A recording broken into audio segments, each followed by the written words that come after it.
magaalada Boosaaso dhawaan waxaa gaaray Naasir Gaas oo safar baaskiil ah muddo iminka bil ku dhawaad laga joogo kaga soo anbabaxay magaalada Jigjiga.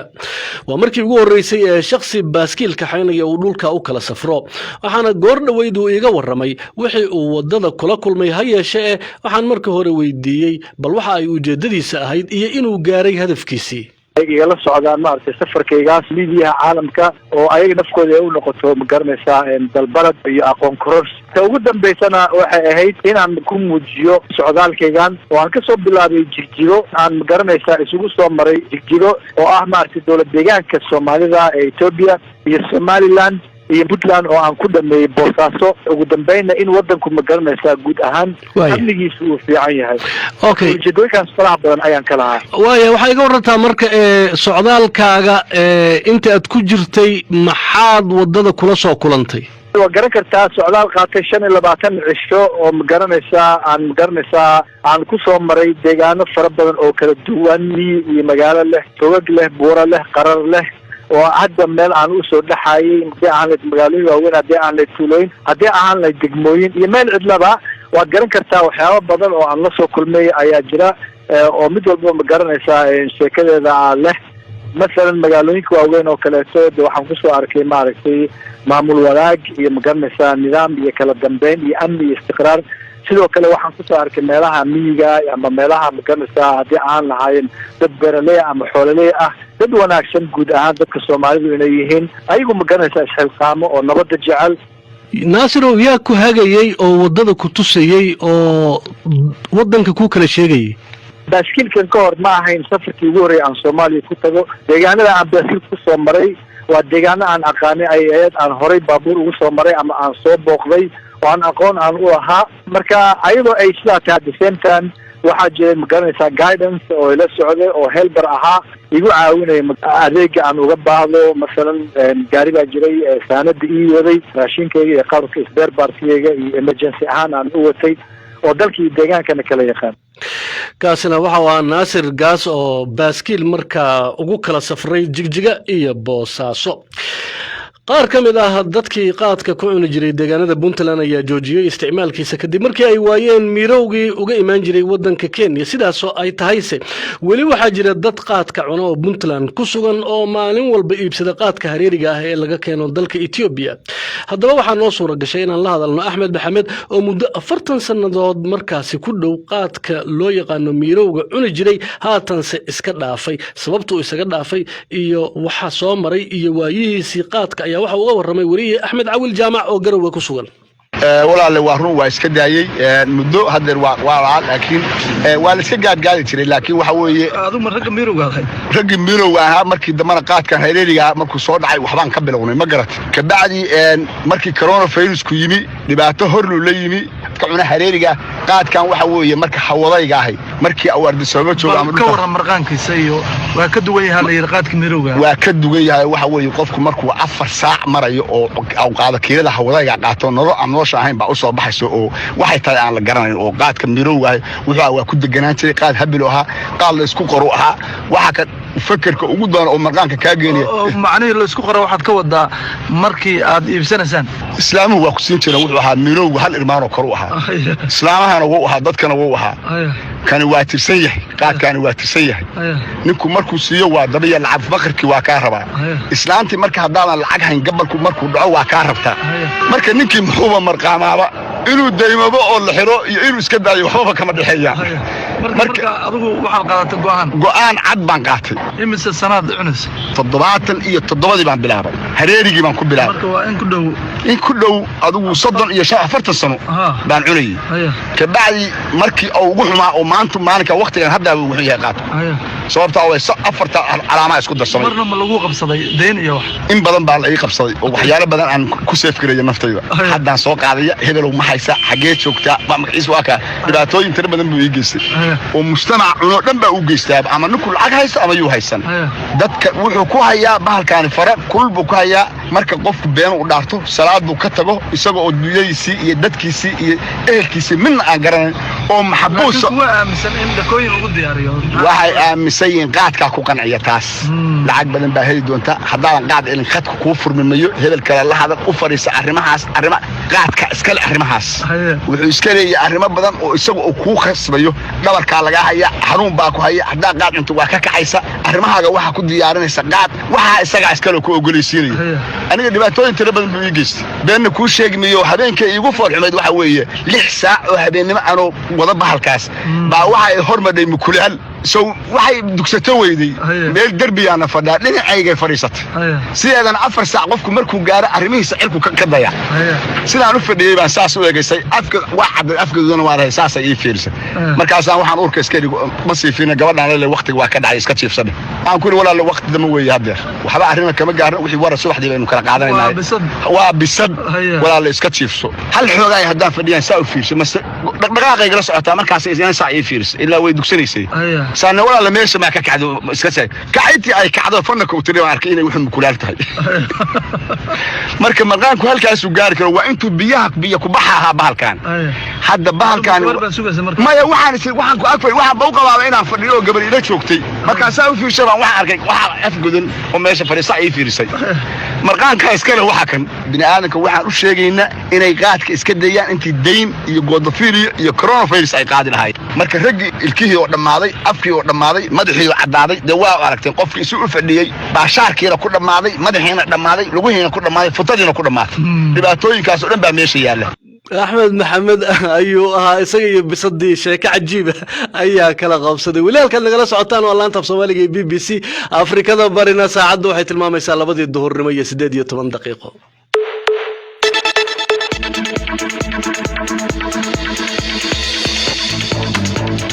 ka dhagaysa BBC Somali mobilkaaga raadiyaha iyo online-ka bbcsomali.com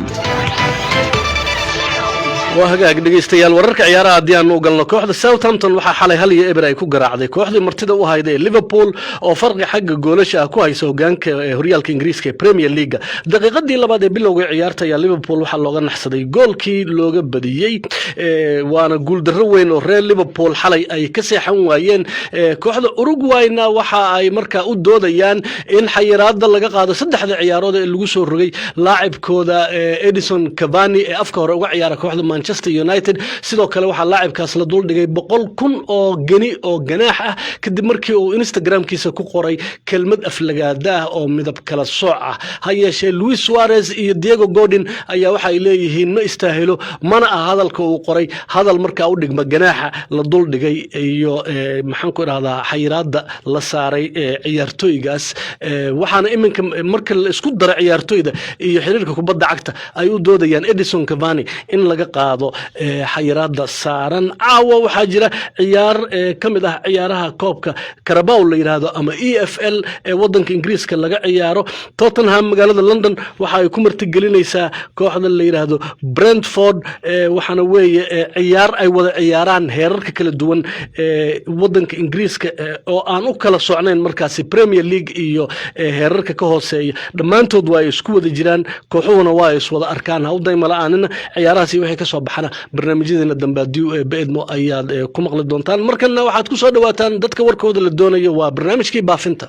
baafinta maanta waxaa si wada jira stuudiyaha BBC da magaalada Nairobi kaga soo tabanaya anigoo ah Faisal Bishaar Aligo iyo Aisha Saciid Xasan Aisha mahadsanid Aligo baafinta ugu horeysa maanta waxay naga soo gaartay Faadumo Cusmaan Barre oo joogto Kismaayo waxay baafinaysaa Axmed Cusmaan waxa ugu wardambeysay isagoo ku sugan Kenya 2010 haddaba hadii uu maqlay Axmed Cusmaan ama bay jirto cid garanaysa fadlan warkiisa la gaarsiiyo Faadumo Cusmaan iyadoo wixii waraa loo sii marin karo xafiiska baafinta bisha cas ee ku leedahay Kismaayo Saadiya علي سعيد وجوجتا كسماية waxay baafinaysaa Murjan Ali Saciid waxa ugu wardambeysay isagoo ku sugan dalka Kenya sanadii 2012 hadaba hadii uu maqlayo Murjan Ali Saciid ama bay jirto cid garanayso fadlan warkiisa hal gaarsiiyo Saadiya Ali Saciid ayadoo wixii waraa loo sii marsin karo xafiiska baafinta bisha cas ay ku leedahay Kismaayo Xamse Maxamed Cabdi oo jooga Kismaayo waxa uu baafinayaa Abu Maxamed Abu waxa ugu wardambeysay isagoo ku sugan UK 2002 hadaba hadii uu maqlayo Abu Maxamed ama bay jirto cid garanayso fadlan warkiisa hal gaarsiiyo xamse maxamed iyadoo wixii waraa loo sii marin karo xafiiska baafinta bisha cas ay ku leedahay Kismaayo. maxamuud cabdiraxiin murjan oo jooga Kismaayo waxa uu baafinayaa Sacdiyo cabdiraxiin murjan waxa ugu hordanbeysay iyadoo ku sugan dalka Kenya sanadii 2017 haddaba haddii ay maqlayso Sacdiyo cabdiraxiin murjan ama bay jirto cid garanayso fadlan warkeeda hala gaarsiin maxamuud cabdiraxiin murjan iyadoo wixii waraa loo sii marsiin karo xafiiska baafinta bisha cas ay ku leedahay Kismaayo. Faadumo Abubakar oo joogto Kismaayo waxay baafinaysaa Caasha Abubakar waxa ugu hordanbeysay iyadoo ku sugan Kenya 2017 haddaba haddii ay maqlayso Caasha Abubakar ama bay jirto cid garanayso fadlan warkeeda hala gaarsiiyo Faadumo Abubakar iyadoo wixii waraa loo sii marin karo xafiiska baafinta bisha cas ay ku leedahay Kismaayo. Yusuf Musa Muya oo jooga Kismaayo waxa uu baafinayaa Lulisuru Mazeni Muya waxa ugu hordanbeysay isagoo ku sugan Kenya sanadii 2017 haddaba haddii uu maqlayo Lulisuru Mazeni Muya ama bay jirto cid garanayso fadlan warkiisa hala gaarsiiyo Yusuf Musa Muya iyadoo wixii waraa loo sii marsiin karo xafiiska baafinta bisha cas ay ku leedahay Kismaayo. Maxamed Cabdi Cali oo jooga Kismaayo waxa uu baafinayaa Mansad Maxamed waxa ugu hordanbeysay isagoo ku sugan Canada 2019 haddaba haddii uu maqlayo Mansad ama bay jirto cid garanaysa fadlan warkiisa hala gaarsiiyo Maxamed iyadoo wixii waraa loo sii marin karo xafiiska baafinta bisha cas ay ku leedahay Kismaayo. Faadumo Maxamed Jibriil oo joogta Kismaayo waxay baafinaysaa Maryan Maxamed Jibriil waxa ugu hordanbeysay iyadoo ku sugan dalka Kenya sanadii 2018 haddaba haddii ay maqlayso Maryan Maxamed Jibriil ama bay jirto cid garanayso fadlan warkeeda hala gaarsiiyo Faadumo Maxamed Jibriil iyadoo wixii waraa loo sii marsiin karo xafiiska baafinta bisha cas ay ku leedahay Kismaayo. Xasan Axmed Cumar oo jooga Kismaayo waxa uu baafinayaa Cabdiqaadir Axmed waxa ugu hordanbeysay isagoo ku sugan Kenya 2016 haddaba haddii uu maqlayo Cabdiqaadir Axmed ama bay jirto cid garanaysa fadlan warkiisa la gaarsiiyo Xasan Axmed iyadoo wixii waraa loo sii marin karo xafiiska baafinta bisha cas ay ku leedahay Kismaayo. Farxaan Cabdulxaaji oo jooga Kismaayo waxa uu baafinayaa Muxidiin Cabdulxaaji waxa ugu hordanbeysay isagoo ku sugan dalka Tanzania sanadii 2017 haddaba haddii uu maqlayo Muxidiin Cabdulxaaji ama bay jirto cid garanayso fadlan warkiisa hala gaarsiiyo Farxaan Cabdulxaaji iyadoo wixii waraa loo sii marsiin karo xafiiska baafinta bisha cas ay ku leedahay Kismaayo. Farxaan Warsame jaamac oo jooga Kismaayo waxa uu baafinayaa Sacdiyo Warsame waxa ugu hordanbeysay iyadoo ku sugan Tanzania 2017 haddaba haddii ay maqlayso Sacdiyo Warsame ama bay jirto cid garanaysa fadlan warkeeda la gaarsiiyo Farxaan Warsame iyadoo wixii waraa loo sii marin karo xafiiska baafinta bisha cas ay ku leedahay Kismaayo. Xasan Cabdulqaadir Cali oo jooga Kismaayo waxa uu baafinayaa Salaad Cabdulqaadir Cali waxa ugu hordanbeysay isagoo ku sugan dalka Tanzania haddaba haddii uu maqlayo Salaad Cabdulqaadir Cali ama bay jirto cid garanayso fadlan warkiisa hala gaarsiiyo Xasan Cabdulqaadir Cali iyadoo wixii waraa loo sii marsiin karo xafiiska baafinta bisha cas ay ku leedahay Kismaayo. Ciise Xasan Cusmaan oo jooga Kismaayo wuxuu baafinayaa Aamino Xasan Cusmaan waxa ugu hordanbeysay iyadoo ku sugan Australia 2016 haddaba haddii ay maqlayso Aamino Xasan ama bay jirto cid garanaysa fadlan warkeeda la gaarsiiyo Ciise Xasan iyadoo wixii waraa loo sii marin karo xafiiska baafinta bisha cas ay ku leedahay Kismaayo. Faarax Cusmaan Muuse oo jooga Kismaayo waxa uu baafinayaa Warsame Cusmaan Muuse waxa ugu hordanbeysay isagoo ku sugan dalka Mareykanka sanadii 2019 haddaba haddii uu maqlayo Warsame Cusmaan Muuse ama bay jirto cid garanayso fadlan warkiisa hala gaarsiiyo Faarax Cusmaan Muuse iyadoo wixii waraa loo sii marsiin karo xafiiska baafinta bisha cas ay ku leedahay Kismaayo. Sacdiyo Cabdi oo joogta Kismaayo waxay baafinaysaa Xalimo Cabdi Cusmaan waxa ugu hordanbeysay iyadoo ku sugan dalka Ingiriiska 2017 haddaba haddii ay maqlayso Xalimo Cabdi ama bay jirto cid garanaysa fadlan warkeeda hala gaarsiiyo Sacdiyo Cabdi iyadoo wixii waraa loo sii marin karo xafiiska baafinta bisha cas ay ku leedahay Kismaayo. Sawda Cali Maxamed oo joogta Kismaayo waxay baafinaysaa Maxamed Cali Maxamed waxa ugu hordanbeysay isagoo ku sugan dalka Uganda sanadii 2019 haddaba haddii uu maqlayo Maxamed Cali Maxamed ama bay jirto cid garanayso fadlan warkiisa hala gaarsiiyo Sawda Cali Maxamed iyadoo wixii waraa loo sii marsiin karo xafiiska baafinta bisha cas ay ku leedahay Kismaayo. Cabdiyo Nuux Nuur oo joogto Kismaayo waxay baafinaysaa Safiyo Khalid waxa ugu hordanbeysay iyadoo ku sugan Mareykanka 2015 haddaba haddii ay maqlayso Safiyo Khalid ama bay jirto cid garanaysa fadlan warkeeda la gaarsiiyo Cabdiyo Nuux iyadoo wixii waraa loo sii marin karo xafiiska baafinta bisha cas ay ku leedahay Kismaayo. Yusuf Ibrahim Muuse oo jooga Boorama waxa uu baafinayaa Nuur Ibrahim Muuse waxa ugu hordanbeysay isagoo ku sugan dalka Suudaan sanadii 2017 haddaba haddii uu maqlayo Nuur Ibrahim Muuse ama bay jirto cid garanayso fadlan warkiisa hala gaarsiiyo Yusuf Ibrahim Muuse iyadoo wixii waraa loo sii marsiin karo xafiiska baafinta bisha cas ay ku leedahay Boorama. xaliimo muuse cabdi oo joogta kismaayo waxay baafinaysaa maane axmed waxaa ugu wardambeysay iyadoo ku sugan kenya 2017 haddaba haddii ayna maqlayso maane axmed amaba ay jirto cid garanaysa fadlan warkeeda la gaarsiiyo xaliimo muuse axmed iyadoo wixii waraa loo sii marin karo xafiiska baafinta bisha cas ay ku leedahay kismaayo. daahir cabdi maxamuud oo jooga Booramo waxa uu baafinayaa yurub cabdi maxamed waxa ugu wardambeysay iyadoo ku sugan dalka Eritrea sanadii 2010 haddaba haddii ayna maqlayso yurub cabdi maxamed amaba ay jirto cid garanayso fadlan warkeeda la gaarsiiyo daahir cabdi maxamed iyadoo wixii waraa loo sii marsin karo xafiiska baafinta bisha cas ay ku leedahay Booramo. salaad muxiidiin mansar oo joogto kismaayo waxay baafinaysaa salaad muxiidiin mansar waxa ugu wardambeysay isagoo ku sugan Tanzania 2017 haddaba haddii uu maqlay salaad amaba ay jirto cid garanaysa fadlan warkiisa la gaarsiiyo salaad muxiidiin iyadoo wixii waraa loo sii marin karo xafiiska baafinta bisha cas ay ku leedahay kismaayo. ismaaciil jaamac aare oo jooga Booramo waxa uu baafinayaa maxamuud ismaaciil jaamac waxa uu wardambeysay isagoo ku sugan dalka Egypt sanadii 2018 haddaba haddii uu maqlay maxamuud ismaaciil jaamac amaba ay jirto cid garanayso fadlan warkiisa la gaarsiiyo ismaaciil jaamac aare iyadoo wixii waraa loo sii marsin karo xafiiska baafinta bisha cas ay ku leedahay Booramo. isniino xuseen xasan oo joogta kismaayo waxay baafinaysaa taamo jaamac waxa ugu wardambeysay iyadoo ku sugan Kenya 2016 haddaba haddii ayna maqlayso taamo jaamac amaba ay jirto cid garanaysa fadlan warkeeda la gaarsiiyo isniino xuseen iyadoo wixii waraa loo sii marin karo xafiiska baafinta bisha cas ay ku leedahay kismaayo. ifrax muuse aleeye oo joogta Booramo waxay baafinaysaa cabdullaahi muuse alaaye waxa ugu wardambeysay isagoo ku sugan dalka Djibouti sanadii 2015 haddaba haddii uu maqlay cabdullaahi muuse alaaye amaba ay jirto cid garanayso fadlan warkiisa la gaarsiiyo ifrax muuse alaaye iyadoo wixii waraa loo sii marsin karo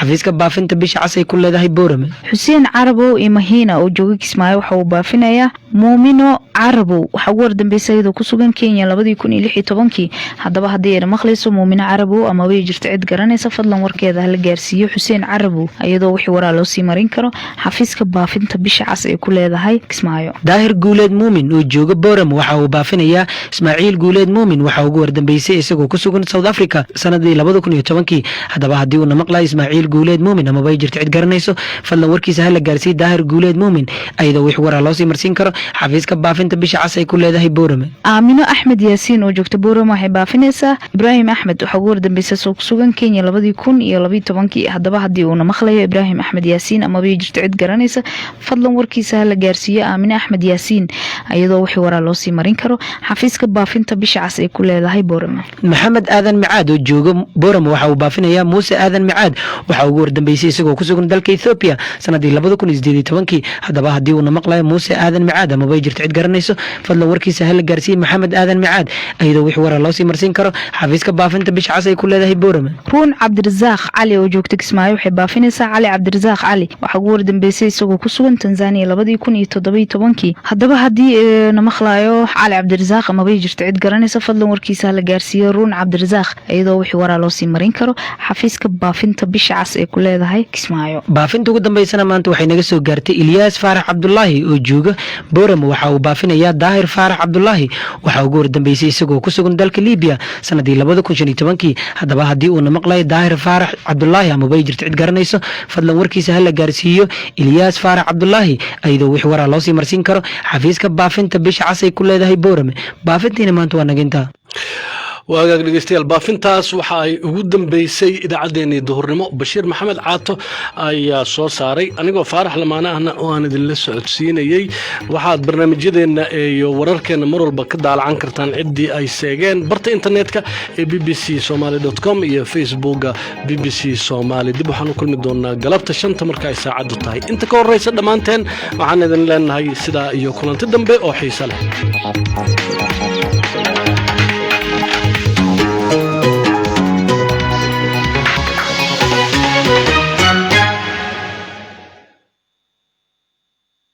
haddii aad ku cusub tahay fadlan channelkan subscribe saar calaamadda gambaleelkana furo si ay kuu soo gaaraan